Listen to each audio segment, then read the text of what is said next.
Vitaro itsinda rya kabiri rikayoborwa n'umugwi wa Flambeau du Centre. Kimwe cya kabiri gice cya nyuma Flambeau du Centre banatana mu mitwe n'umugwi wa Rukinzo ari wabaye wa kabiri mu itsinda rya mbere. Rukinzo bashobora kuba banatsindwa nabi cyane ku bitsindo 3-1. Ernik mbere yuko tunashika nashaka urukino rwo rundi yanwe gishika n'abantu benshi ku ruhande rwa Vitaro n'umugwi wa Flambeau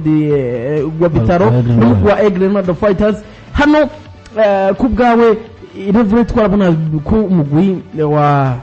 Flambeau du Centre ufise amahirwe na cyane par rapport y'umugwi wa Rukinzo binavanye no kungene Rukinzo bitwaye muri no rushanwa, ariko n'urukino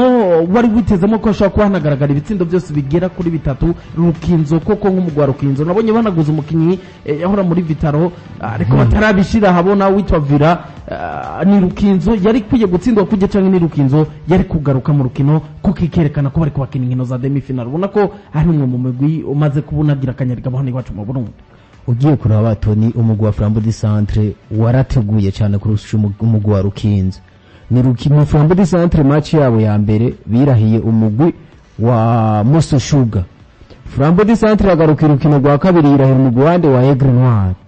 isohoka muri pool ari ya mbere. Mu Rukinzo match ya mbere yabo yanganije n'umugwi wa Masipiri kimwe ukindi, baraza bakina n'umugwi wa Vitaro. Umugwi wa Vitaro birangira batsinze ibitsindo 2-0. Uno musi demi final Rukinzo yajikina n'umugwi wande wa Flambeau du Centre. Flambeau du Centre ubona ko yagize ntiyateguye kugira ni kubasumba ugiye kurana no mu mapuri. Ni Flambeau du Centre ubona ko yarike kuresha ingufu nyinshi gusumvya umugwi wande wa Rukinzo. Rero je nana bivuze kuva match itaraba navuze ati umugwi wa Flambeau du Centre uraza utsinda umugwi wande wa Rukinzo bivanye na performance. Ugiye na performance umugwi umwe wese usanzwe ufise. Gendura baba bakinyi ba Thompson basu aba bantuze ba Beni bakina muri Axe baba Karimo Messi, uraba ukuntu bitanga, urabe ingufu bariko barakoresha mu nkuru ziza cup. Na Flambeau du Centre yaje ihuje igitsindo cha Primus League, bambe igikombe cha Primus League yaragitakaje ku munota wa nyuma. Coupe du President ntibakije, naho baragomba yuko n'umwaka ntibagira igikombe ntibatahukanye. Yes, asante sana n'umugwi wa Flambeau du Centre ubona ko ku munsi w'ejo batsinze umugwi wa Rukinzo. Nibaze hano katangura ndimo kubwa wenteja Flambeau du Centre n'ubundi amahirwe yari menshi gutsinda umugwi wa Rukinzo. Ugiye kuraba neza Tony, amahirwe yari menshi ku mugwi wa Flambeau du Centre kubera ni mugwi ubona neza ko witeguye impande zose. Mugabo igitangaje muri nta rukino rwa demi finale dukunze kubona mu bitsindo bishika 3 byose umugwi urinze gutsinda ibitsindo 3 uba wagusumbije muri demi finale. Yes, umugwi wa Flambeau du Centre unaravye parcours bashaka kuba nakora muri Primus League baza kubona gushigikombe ku munota wa nyuma. Ariko n'umugwi wa Rukinzo Revre nawe umaze imyaka itari mike muri Primus League, ariko uravye nabani ya migwi nyene itangura neza championnat bikaza kuba binarangira iparvenye kuguma mu bibanza by'indwi 8-9, ariko batangwe championnat benshi bana ba Maigo nashaka bani no mu bibanza byiza. Umugwi wa Rukinzo nibaza ko bafise byinshi byo guhindura kugira banitware neza muri saison iza uri kurana kuko bino kwa Rukinzo sijya mbere bibashiki uretse ko bigeze gutwara Coupe du President nimba nihenze umwaka ugira kabiri bari muri barasarukira n'Uburundi ariko n'umugwi wa Rukinzo babakinyi bari bafise ujya mwaka bari bafise aba Pichu ba Bedi aba bantuze ba uyu musore akina FBK yaciye aja mu bihugu by'abarabu uyu ntuze Chancel rabijya swadi wari kujya mwaka Rukinzo igera kuri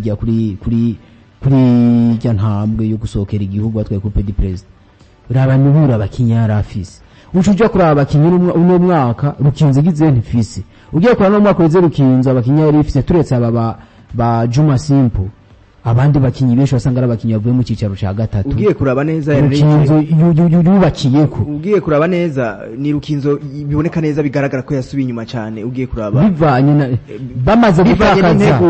bamaze gutakaza bajya hari abakinyi batakaje bari ubwa mbere bamaze kubatakaza nta recruitment bagize recruit abakinyi baza kugirane kubasubirira abo bazanye mu biro bagiye kuzana urana ko ahurikiyemwe abana bagize bakiri bato bavuye muri 3e division na 2e division. Ariko nike Rukinzo ko ari mu migero bavuga ngo bafisi intunganyo nziza, ayo mata barahabwa, imishara ntibaheranirwa. Mbe ikibazo cyo bakiriye ku ruhande rwa Rukinzo kugira basho kubona amarasezo zirenga kuri 5 zikurikirana atamusaruro mwiza basho kubona tanga. Bino ndabivuze kuri kino gikombe cya Nkuru Nziza Cup, ariko ndanerekezana cyane muri championnat kuko ubona ko buri championnat basho kubona itangura neza ariko bikarangira none avuga ngo ata kintu kinini bashobora kuba natanga mu mpera za sezo uko sezo igenda itera imbere niko Rukinzo inguvu zigabana kubona ko hanabaye n'ibibazo byinshi na cacana muri sezo irangiye ku mumenyereza wabo ndavuga buriya barahatswe no kumwirukana biranavugwa ngo bazanye umumenyereza wundi petetre w'umuzungu ariko birangira Rukinzo tubone gumimenyezwa na Miburo ubona ko neza kwa Rukinzo ibibazo by'uburyo tubona mu yindi migwi nta biba biri yari ku musaruro still ubandanye utagaragara neza ikintu novuga muri Rukinzo n'umugubona ko utunganijwe neza rega ni ekipe y'igipolisi mugabo rero ubwa mbere bakiduza bava deuxième division binjira première division imyaka ibiri ya mbere bari bafise akarindi bari bafise umuriro hariho n'umwaka umwe batwaye igikombe twibukanye no mwaka basohoka kiyagiye bari basaba abajuri bameze neza bagize recruitment nziza cyane ubona ko basahuye mbere mu migwi yo muri kiyagiye Flambeau du Centre na Rukinzo yaramaye ekipa niganira abakinyi bagizene bakomeye kuri umugano ngahe wa Burundi ugiye kuraba umwaka wundi ugira kabiri ni Rukinzo yari ifise inguvu mugabo hari ikintu cagenda kivako mugu ugiye kuraba uko umwaka ugenda niki inguvu zo muri Rukinzo zigenda zigenda zigabanuka ikibazo fise ubwo wararongoye Rukinzo kijya gihe ni wagitwara Rukinzo Ico kibazo fise jane ekipe y'igipolisi ni ekipe y'igipolisi mugabo ifise president ayiserukira ndore hashobora kuba harahindutse intwaro muri Rukinzo bigatuma mbere n'umusaruro utagenda neza no muri vore president yarahindutse ariko bimeze yari Serge ntakavura bose barahindura ubu ni general de police Emile Manishi birashobora kuba byarahindutse muri Rukinzo mbere n'ibyo bishobora kuba byarakoze ko Rukinzo ugasanga muri no myaka turiko turabona ibyo turatanga umusaruro bari kubura umusaruro bariko bararonka Yes, tunibandaniriza tunava ku rukino rwa Rukinzo ubona ko batorohewe bano basezereye muri kimwe cya kabiri gice cyanyuma uretse ko n'inkino zibiri bari bamaze gukina batitwaye neza kiretse inota rimwe bashobora kuba banahakura urundi rukino rwari rumeze neza n'urukino ko cyo runahuza umugwi wa Flambeau nako wa Egnondo Fighters batana mu mitwe n'umugwi wa Vitaro ubona ko Vitaro uno mwaka twavuga ko yiyubatse na cacana uravye abakinyi bashasha bari kubaranavugwamo twavuze yitwa Elifaze yaciye mu mugwi nka Desire Fara cyangwa Royal Egnondo ndetse n'ahandi mu bakinyi bafise experience muri Primus League witwa Chehe sezirangiye yarashobora kuba atagaragara none avuga ngo umuntu mugwi ariko bivuga ko yagarutse nawe yigeze kuba nitwara neza muri uno mugwi wa Vitaro mu bakinyi beza uno musatirize Amigo Shaka Trezor ariyo ndumva ngo witwa Chancel ashobora kuba nagaragara Chancel ashobora kuza yes ashobora kuba nagaragara nawe nyene mu mugwi wa Vitaro eske ni baje kuba banatana mu mitwe na Aigle Noir yashoboye kubinakora sezitari nziza cyane muri Primus League ariko birangira initwahukana igikombe cha Coupe du Président bige ko binayiha amahirwe yo gusohokera igihugu na caca badusokera mu nkino za Coupe de la Confédération hano imbere ya Vitaro ubona ko uno mwaka bariko barubaka inyuma yo guhindura inzego Egrenwa ntibigeze batsa Vitaro binjira mu nkino nanavuga ngo binjira mu minota 90 irarangira baje no mu penalty wanashaka Vitaro batahukana intsinzi ya penalty 4-3 z'umugwi wa Egrenwa Fighters kubgawe koko warabona ko Vitaro bashobora banikura imbere y'umugwi wa Egrenwa Fighters nubwo Egrenwa nibaza ko bo bakozwe ko n'uburuhe cyane inyuma yo gukina neza Coupe du Président Jikino novuga ku mugwi wa Vitaro n'umugwi wa Vitaro ubona ko atakaje Coupe du Président bakomwe n'umugwi wa Aigle Noir muri demi finale kwari kwihora rero kwari nko kwihora hujya ekipe igakura muri Coupe du Président match ya mbere mwanganije akagutsinda match retour Coupe du Président ubona ko ari Vitaro yashizemo ingufu nyinshi kugira ko boyitahukana ko bari ko kwitaba abajoueur bashasha bafite experience muri Primus League aba bashaka Trezor aba Elfaz ba Amigo ba Chancel hariho ihangiro Vitaro igomba gushika ko uyu mwaka ni Vitaro tugomba kubona nka Vitaro twatumenyereye mu myaka iheze itwara ibikombe vya Primus League